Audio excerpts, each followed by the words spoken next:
Wow, spirit. Welcome, everybody, to Modern Day Mediumship. I'm Deborah Dirksen. And I'm Kevin Lewis. Ooh, Yay! did you Oh, just see that? I did. Something kind of flew. That's interesting. Maybe it was a dust ball. Nonetheless, Maybe. hi, Deborah. Hi, Kevin. Thanks for teaching me that little top and bottom game. We we learned Zoom tricks. We totally did. Yeah, we did. I mean, we Yeah. use it so often, but I didn't know that when you shrunk the screen down to minimize it, that I went on the top and or bottom versus side by side. So how So that we handy. can look like we're actually looking at each other, which is Right. great. Which is Mhm. so good. How are you? I am absolutely wonderful. I had clients come today into the sanctuary because it was a Oh, very special family who lost a daughter, oh. and very tragically. And so the couple came. It's the first time I've had anybody in my space in a really long time, and they had their two children with them. So I made a Oh, bunch of sandwiches and treats for them to eat outside and to watch the little iPad and stuff like that while I was sitting with mom and dad. And their daughter just did such beautiful things the whole time we were oh, together that, yeah, was wonderful. how special. Yeah. Wow. And to be in person with you, I know that that's through Zoom and virtual. It's Mhm. wonderful. And it's what we do, but in person is different. Yeah. And so how healing for them. Yeah. And you're Different. so, And people always ask, actually, I got asked that question twice this week, right? oh, That people often get concerned if we're not in person, how can the spirit actually come through? right. And so I often tell people that some of my, maybe I wouldn't say the greatest readings, but very strong readings are actually on the phone with no view of anything and no connection. Because as the person who is actively doing the mediumship, your connection is to the spirit that's presenting themselves for the client or the sitter or the person that you're there with, that you're connecting to on the phone or on Zoom or in person. Hmm. And so actually the distraction of Yeah. having to sit and adjust my clothes physically in front of somebody to feel like I'm so chubby now and be Oh, uncomfortable that way, is a distraction I don't have to think about. So Zoom takes that a little bit away too for me, and on Zoom, of course, the enter in, I can look all around my room. I don't feel like I have to maintain eye contact or that kind of interaction that you have when people are physically in front of you. right. And so I'm often looking around, and spirit is making all kinds of visions and impressions and moving around my space, which is always very exciting. And then on the phone, just it's like I can just leave this world altogether and Mm. move into that state of spirit. So in a weird way, I find the connection because, of course, spirit is non-located, Mhm. right? Their expansive energy is available to us everywhere, anywhere, anytime. Yeah. And your studio is so beautiful. So that Mhm. alone was probably, it was quite just probably distracting for them in the best of way with all of your cards and the energy and all of the sessions that you've done. So how Mhm. wonderful. As is your space. And I got to see that for the first time just like a couple months ago, or a month and a half Yeah. ago. And it's so lovely. And you have the Mhm. wonderful benefit of air conditioning. I do. I Often do. I don't. know those I- little heat pumps are amazing. yeah. Honestly, the heat pump, Mhm. game changer. So, But that painting is gorgeous, Kevin. isn't Mhm. she? Yeah. Angels. Well, actually, that's interesting that you point at the painting because today we're going to talk about guides. We're going to talk about guides. And I'm so excited for this one. This one kind of came full circle, but I feel like there's been many circles within the energy of this guide that I'm going to share with everyone. I don't know if I've shared this with you, and I know that I've only shared it with a handful of people, and not because of any no reason other than I just haven't. But this beautiful guide stepped forward for me about 6 years ago, maybe a year after I had moved up into nature. And we were in a different house at the time, waiting for this one to be built. And I I was really active in my unveiling of my mediumship, my abilities, seeing how things were going. I was taking classes. I was really like doing all of the things. And so I was home alone one night, and it was a really, the house that we lived in was really cool. I just have to say this, it was a loft. So it was very open. There was a lot of energy in the house. I had lots of different things that happened in that house. We weren't the first people to live in it. It was a show home, but there had been some people that had lived there before.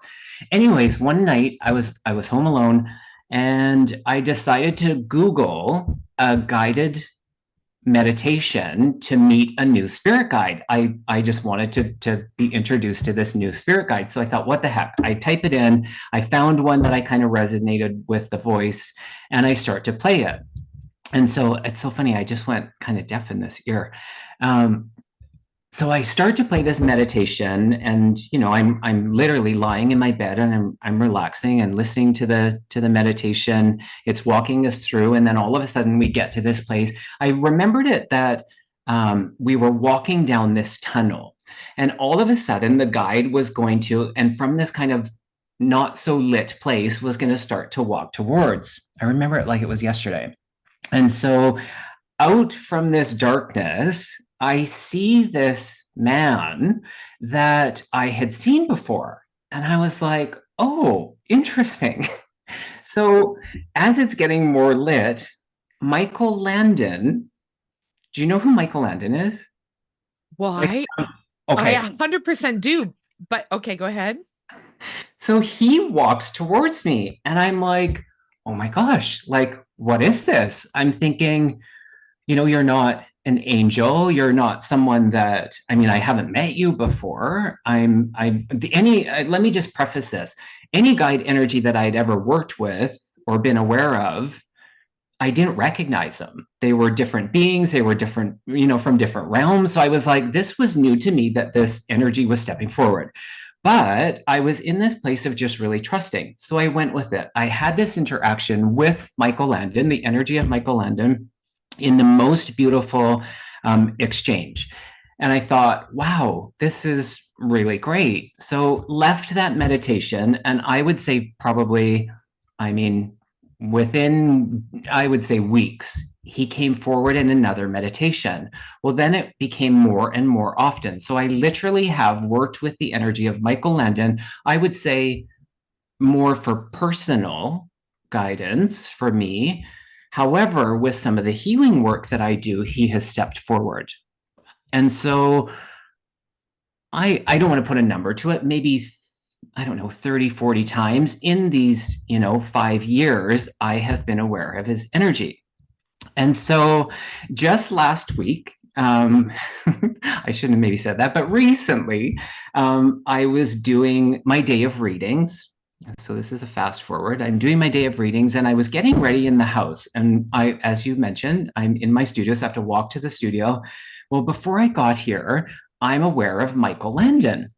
And so literally what went through my head, I was like, oh, I thought I had mediumship readings today. I don't think I have a healing. What's going on here? Anyways, I come into my studio, I log onto my computer, I see my list of appointments. I have 3 sessions back to back, all mediumship readings. And I was like, okay, that's really interesting, but I'm aware of him. Mm-hmm. So I do my first reading, and wonderful, beautiful, have my little break, do my second reading, same thing. I get to my last reading, and I'm aware of him again. He's coming forward, and I'm like, okay, I'm aware of you. Like, I don't know, maybe do I ask this person, do you need a healing? Like, what's going on here? And so I'm just trying to make it so that I'm not giving names or too much, but sure. The client comes on to Zoom, and I'm, do my little opening and introduce myself. And I hadn't, worked with this person before. So I set things up, and my sessions go about an hour. Well, it's almost at the hour, and Michael Landon is literally still kind of just present. I think I was aware of him throughout, but I'm really aware of him at this moment. And he says, make it known that I'm here to your client. And I was like, okay. So I say to my client, the session is actually, it was a beautiful mediumship session. There was lots of information, validation, people stepping forward. And I'm just at this point, the energy has changed, but I'm aware of this. So I say to him, I said, this is kind of weird, but I'm feeling, inspired to tell you that, and I kind of say this, many years ago, I was doing this meditation, I was bringing in a new guide, and the energy of Michael Landon came forward, and he's here right now, and I feel it's important to share this with you. And I said, it might be completely out there, but he looks at me and he goes, I understand what you're saying. And I was like, okay, well, I go, and I started to give some information that actually made sense. It kind of validated what we had also been speaking to. And he said, Kevin, he said, you're not going to believe this, but he said, I grew up 3 doors down from Michael Landon, and my sister was best friends with his daughter. We knew them personally. It was really, you're not way out there, but it Yeah. was wonderful in that. And yes, I was connecting to the essence and the soul of Michael Landon, but I also felt that it was a layer of validation for me in it. Mhm. And Mhm. and that's a beautiful thing. And it's not that I didn't trust, because Yep. I went many, many years with that. But what a full circle in that, to have him step Mhm. forward. Yeah. And it is hard as a person who's doing mediumship. It can be really tough because one of the things that you hear kind of often in skeptical circles is, oh yeah, now they're channeling Elvis. Do you know what I mean? Right. Or here comes John Lennon, which by the way, I've had lots of connections to John Lennon, but only because I have had clients that have a Right. connection to John Lennon. So it's really, really wonderfully validating when that kind of thing Mhm. happens, and especially that the validation went both ways. I loved Right. about that, It Kevin, was so 1000%. good. It And was so yeah, good. it's so good. And it also reminds me of, I was with a woman one time. This is when I had the suite downstairs, and for a while I hope I get his name right. He's Izzy. He's Oh yeah. Oh a yeah. big, The heavy Hawaiian set man. Hawaiian Yes. singer, right? And he does Somewhere Over the Rainbow, and Yes. uh yeah, there's another, What a wonderful What a world. Wonderful World. That's Yes. the one, exactly. And so I'm in a session one day with this woman, and all of a sudden, he walks into the room, and I'm going, "Oh, this is clearly just symbolic." Do you know what I mean? This is so Right. in my mind, I'm saying, "Okay, spirit, you're presenting me with this image of," and it's like, "No, I'm not an image. Like, I'm here. Let her know, just like Right. yours, let her know." It turned out that this woman whose brother was passed away, um, was in a band with him. Wow. And you're just like, it's really him. I've had so many instances of that because the world is so small, It isn't it? really is. And of course, we have the benefit of seeing lots of people, and the more people you see, then the more you're going to encounter those kinds of things. But I love how Mhm. it's not just any session that Michael Landon actually physically went, I'm here for this. Mhm. It was the session where it mattered, And you yes, know? and it could be that two-way validation. It was wonderful. It's those moments where it's like you actually say, "Wow." You do. You Wow, literally were like, spirit. "Wow," I right? You know. really do. And that's so I Yeah. guess I have a question for you in that, because I know a lot of people look to strengthen or deepen their relationship with their guide team. And so what would you say would be helpful for people to really dive into that, to assist them to deepen their relationship with their guides? Mhm. Where would you start? Where would you actually say for someone, this would be a great place to start? I think exactly where you did, which was the Yeah. meditation. Do you know what I Yeah.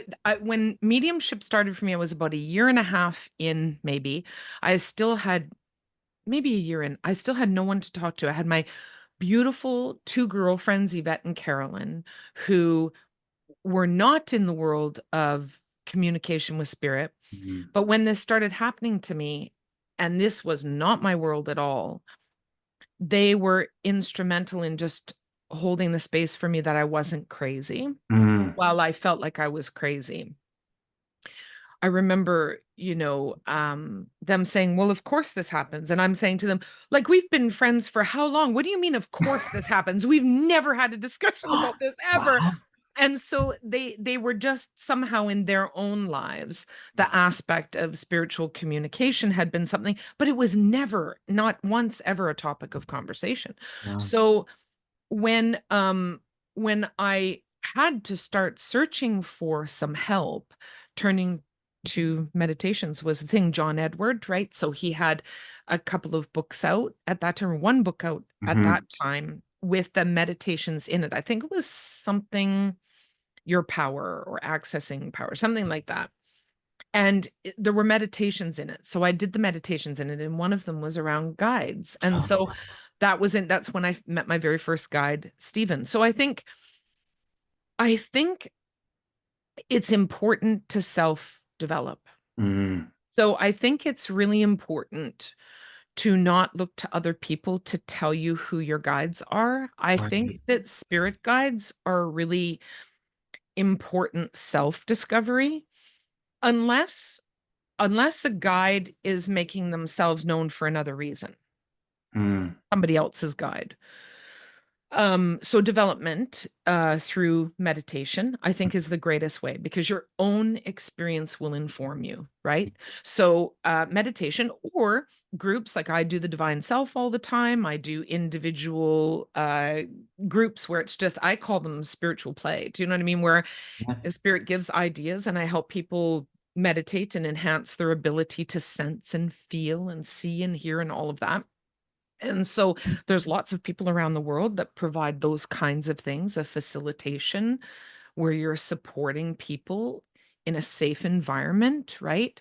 Right. Um, to explore because it is kind of nerve-wracking for a lot of people. They doubt themselves so heavily Right. to And be able trust. to create a space. At least that's the people that work with me often talk about that. It's so safe here just to say what I'm seeing and hearing and feeling without feeling like I'm going to be foolish or that somebody's going to laugh or that somebody's not going to believe me. And so I think that those you could seek out those environments, right, that are really helpful. But I love your topic of guides because Mm. um, I think it's a critical piece, and it came up again this week when somebody asked me the question about Akashic records, and kind of like anything else, Reiki, Akashic records, all of the sort of human regimented, formed kind of things. It's wonderful to explore, but again, nothing informs you like your own Right. experience. So I think Mhm. it's wonderful for people to you know, play, try Mm. Reiki, try different forms of healing, try different kinds of meditation, like just experiment to find where your spirit resonates the most. Because things like Akashic records, I mean, these things like Reiki, they're so watered down in Western white culture now. Like it's just, I think sometimes spirit must go, well, can we Right. deepen this a bit? Because Reiki masters are an entire lifetime, Yeah. and now like I'm a Reiki master, but I am so not a Reiki master. Right. High Like that, five. yeah, like seriously. So, Yeah. and that's not to disparage the Mm. people that are teaching or offering that, but I think that there has to be a great deal of reverence for what these things are. And the Akashic records is actually labeled a term by a religious group of people that were putting parameters into a place of exploration. But the theme or the idea or the concept of Akashic records, of course, is worldwide Mm. and eternal, right? It is that reference to what was, what is, and what will be, Mhm. right? So somebody asked me the question about Akashic records and who should they see? And that my answer was first to meditate, Mhm. to develop a relationship with spirit guides for yourself, really before you go seek somebody to read your Akashic records. You and I both know that there's the ego for people who are readers and mediums and all that can get really distorted and heavily involved in somebody else's narrative. Do you know what I mean? Yeah. So in order to really, I think, authentically come to the deepening of that, I would want to see somebody who is really good at hypnosis, right? Mhm. Like a past life regressionist, a really good one would take you to that place of accessing the things that you need to know and look at and explore at this time. I think our spirit guides are exactly that, guides to help us Mm. unveil what's necessary for us to know or to experience or to explore on the path right now in the Mm. time frame that we're in. Does that make sense? Well, it makes me think about perhaps the guides have been with us in other lifetimes. You know what I mean? As one thought.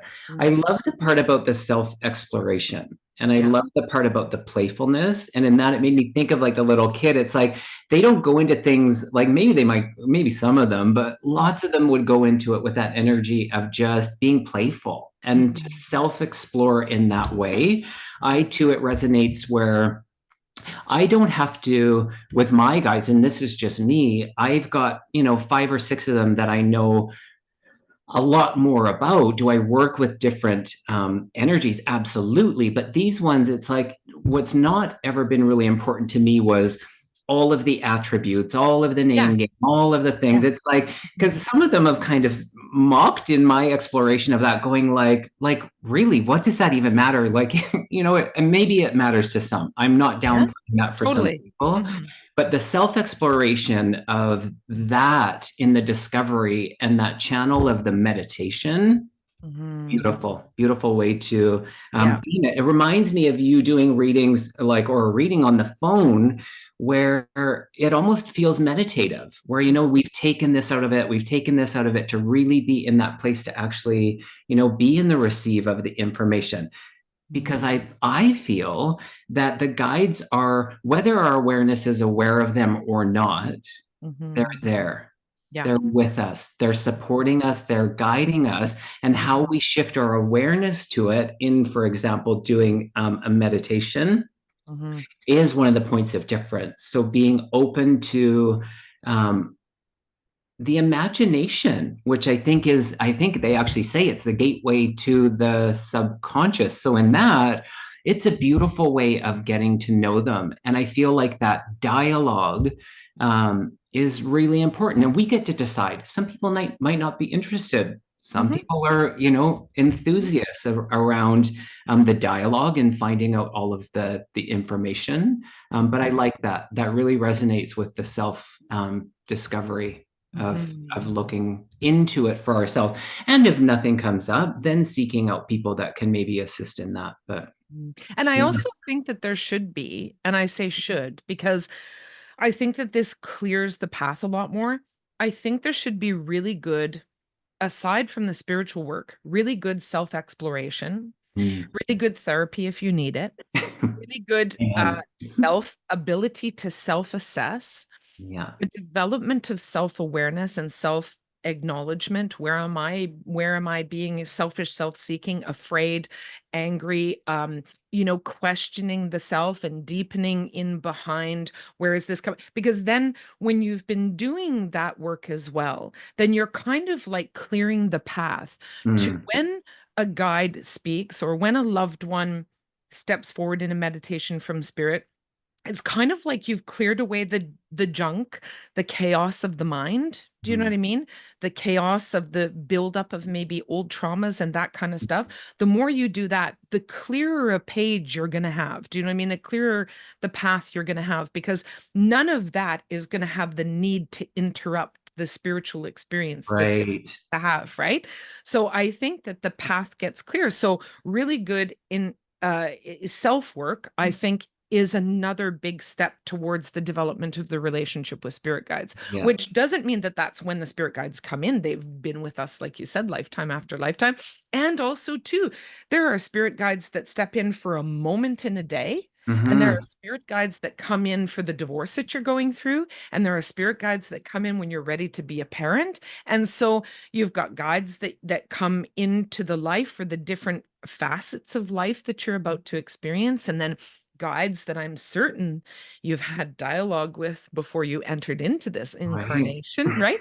So Sometimes people get stuck on, like you said, the label of what a guide is. And a guide, the first guide that I encountered was Stephen, a young man who died in 1979. I was 9 years old at the time. He died in 1979 of a car crash in Goldstream Avenue. Can you tell I mean, this he's story? just a I was guy. He's just a guy. I can tell this story okay. because it is in the book, and I've been so Okay. hesitant to share until the book comes out. Yeah, But I yeah. have told this story many times, Yes, you have. and it won't hurt it. But I was really struggling. And like I said, in those beginning stages of mediumship, when I didn't have anybody to talk to, I went into meditation. And when I was in this particular meditation, there was this young man named Stephen, and when I came out of the meditation, he was still sitting on the end of my bed. And I was like, okay, now I've gone completely crazy. I'm not around another human being, and there's a man sitting on the end of my bed. And I said to him, I'm frustrated. And he's like, okay. And I said, how come every time I have one question answered, I have 50 more questions that come? Like, why can't I just know everything at once? I was so frustrated because the way that I was seeing and hearing spirits and what's happening to me was just all so crazy making. And he leaned, put his hand on the bed, leaned right into me, and he said, well, if you put too much gum in your mouth at once, you'd choke, right? So now I'm Like a I cold glass of water. I am laughing Yeah. by myself in a room with a ghost. I thought this is it for me. Like, but I knew I would never make that phrasing up. It's not something I would ever, I didn't think it. Right. I didn't think it. He said it to me, and it was so profound and so true. Do you know what I mean? And you can think of many phases of life Right. where that's true, starting a new job, right? How come I just can't know it all now? Well, because you can't bear it all right now, right? You'd probably quit if you knew what was to come Right. for the rest, Yeah. So I worked with him a bit, but I was still so doubtful, Kevin, even though he had done this wonderful thing and I saw him come into my life a few more times. I did then meet a group of people within a 6-month period of time that were part of a development circle here. Dawn Kirkham, she was running a meetup group, right? And so Carolyn introduced me to this. Deborah, did you know there's a meetup group for people like you? Do you know what I mean? For this metaphysical meetup group. And she's like, I'll take you. Should we go? And I'm like, okay. And I was so scared because I was so Mhm. judgmental at that time. I was like, this is just going to be a bunch of whack jobs and people with hoops in their ears and crystal balls. And just I didn't want to have any part of all the weirdness, that I envisioned it would be. Yeah. Uh, and it was so wonderful. So that's when I met Dawn Kirkham. I remember coming home that night and saying to Norm, they're normal people. They're to my husband, they're normal people. One works for the hospital. Like I was just so overcome with the fact that I'd met a group of people that just did average everyday Like-minded. jobs, Hmm. but that they were so connected to this whole world of spirit. Anyway, fast forward a few months, and Dawn and I are sitting for lunch. And I said, Dawn, I'm frustrated about something. I said, I met this spirit guide. I told her, what I told you here. And I said, but I just haven't felt him. And I wondered if I've blocked him because of my doubt. And she said, well, he's sitting right there. She takes her chicken strip and points towards him. And I looked beside me, and instantaneously, I knew he died in a car accident in 1979, and he was wearing a white t-shirt and blue jeans. And I knew he was 27 years old. Like Wow. it was, he didn't tell me, it was instant knowledge of information. And I looked at her and I said, can you tell how he passed? And at the same time, we said, on wheels. And Wow. I'm like, you saw that too? You feel that? She's like, yeah. But then she says to me, he wants you to find him.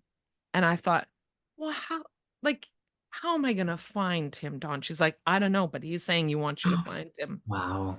So I left it alone for 2 weeks, and it kept bothering me. And I thought, well, how on earth? All I know is his name is Stephen, and that he died. He's 27. He died in 1979. That's it. I know it's a car crash. Could be anywhere in the world, right? Right. So I thought, I'm going to start down at our local library. So I said to Stephen, couldn't feel him at the time, but I said, If you're here, I'm going down to the library. They have 100 years of the newspaper of where I live. So if you're in there, you're gonna have to show me.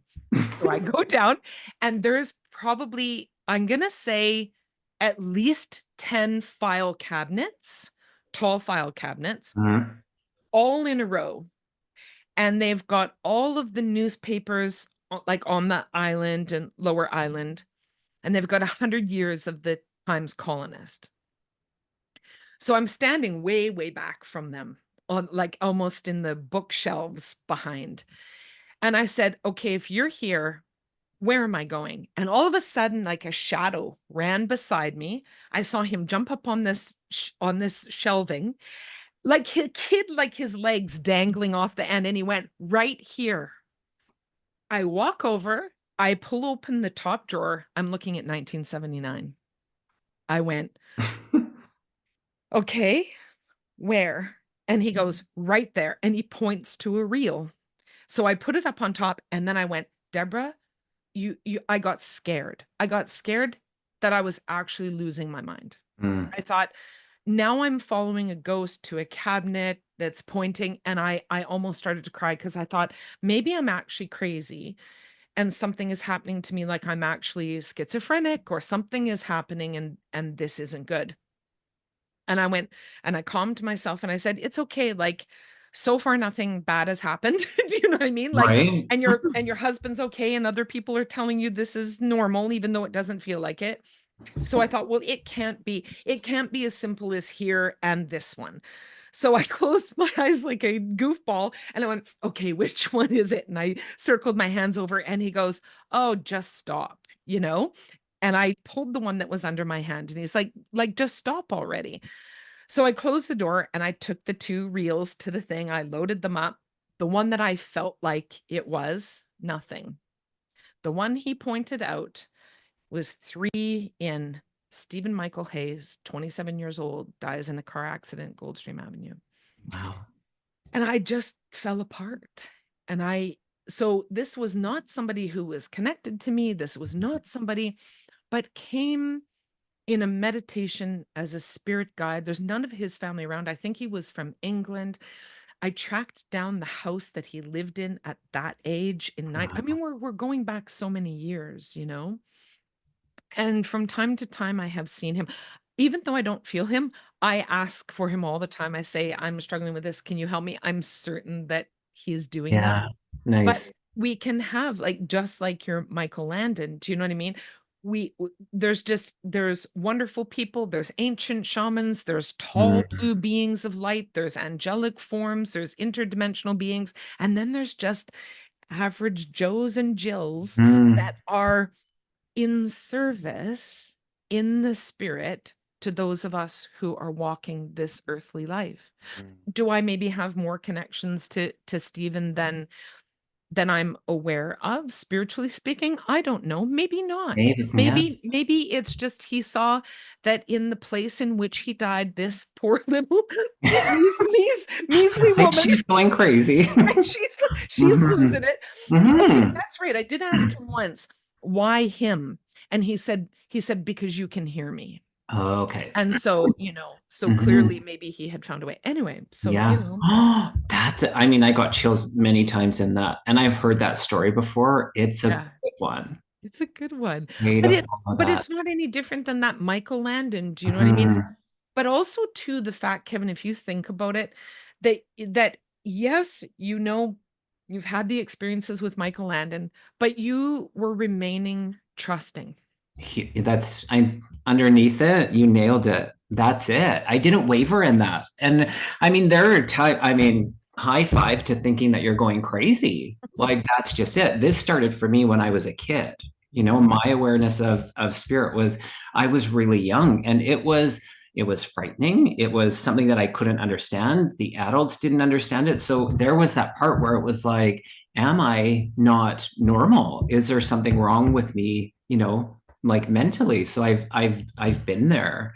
Um, what I've come to know with the guides is that they're there to support us, and even if it's just to ease our mind with the challenges that we're having, and or to restore us into that energy of love, Yeah.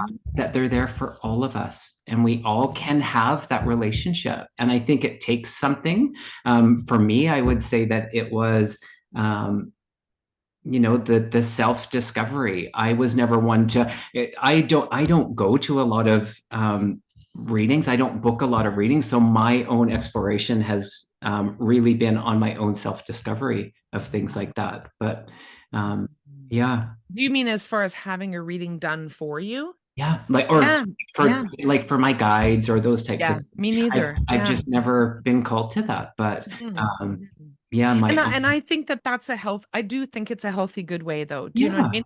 Because if somebody says to you, it's kind of like the same reason why I say, I don't want people coming to me for their future reading at all. I really, and people can say that they disagree with me all day long, but we're complicated human beings. What do We you mean? really, really are complicated human beings. And Yeah. Hmm. humans want safety and security above all things. And one of the hardest things for us as humans is the unknown. And so if you come to me wanting to know, am I going to get married? Who am I going to marry? And I say to you, because that can be done. Do you know what I mean? I say to you that, you're going to marry Joe, 5 years from now, then you're going to not engage with Eric and you're going to not engage with Paul. You're not going to have those relationships, or at least if you do have them until you meet Joe down the line, you're not going to invest in them in the way that you need to in order to be the person that has to meet Joe. Hmm. You know what I mean? Like Yeah. you have to have the heartbreak and the sorrow and the learning and the I, mirroring and you've got to understand that all of the relationships that you have to other human being people, places and things, right? All the relationships that you have to people, places and things are your own relationship to yourself through those things, through mm, those people. I am learning about myself and my healing and my capacity and my growth and my power and all of that through my relationship to you and through my relationship to you and through my relationship to the mm, bank and through my relationship to yeah. government and through my relationship to, my home and the space that I create, right?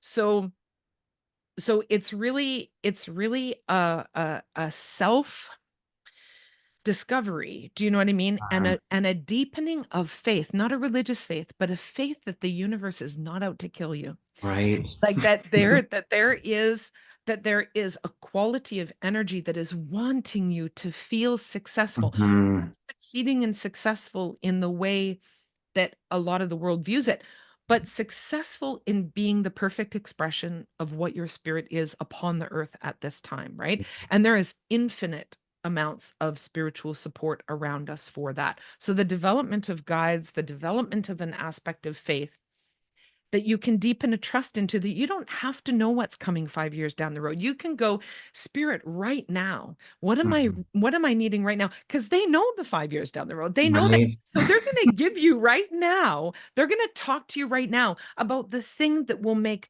that down the road better, at the thing that Mhm. will make that down the road feel more complete and whole to you, right? So we all know that ignoring those things within us is what continues the disaster down the line. So anyway, I mean that's a Yeah, whole other tangent, but I love but it. I but I think it's what guides have the capacity to do and want to do with us, right? Is help us in the present moment. Right.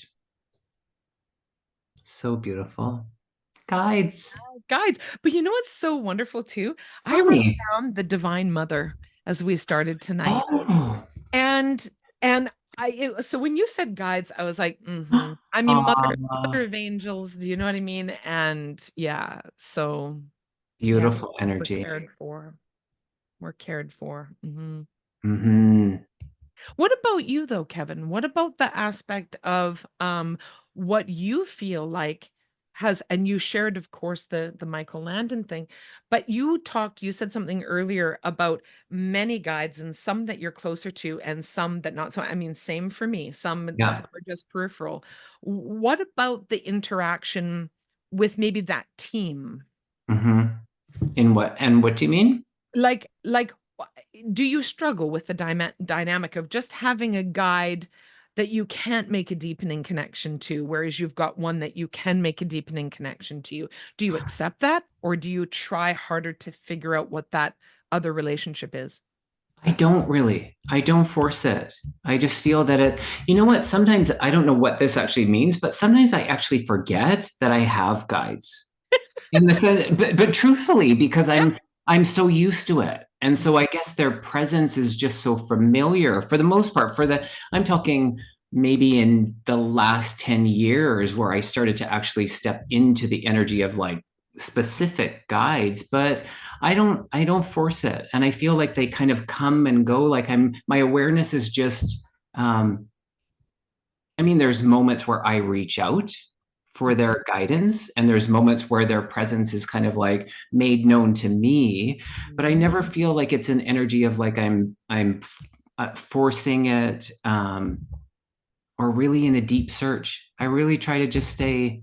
I don't know if that answers your question, Well, but when you were asking me about how would it be best for people to explore, yeah, it sounds like you're saying that even being passive about it and yes, just being in that state of allowing who and whatever comes forward to come forward and be yeah. content with what that is. I wholeheartedly Yeah, agree. and I guess I prompted it with the meditation specifically, but that was just it. It was Yeah. just me, Mhm.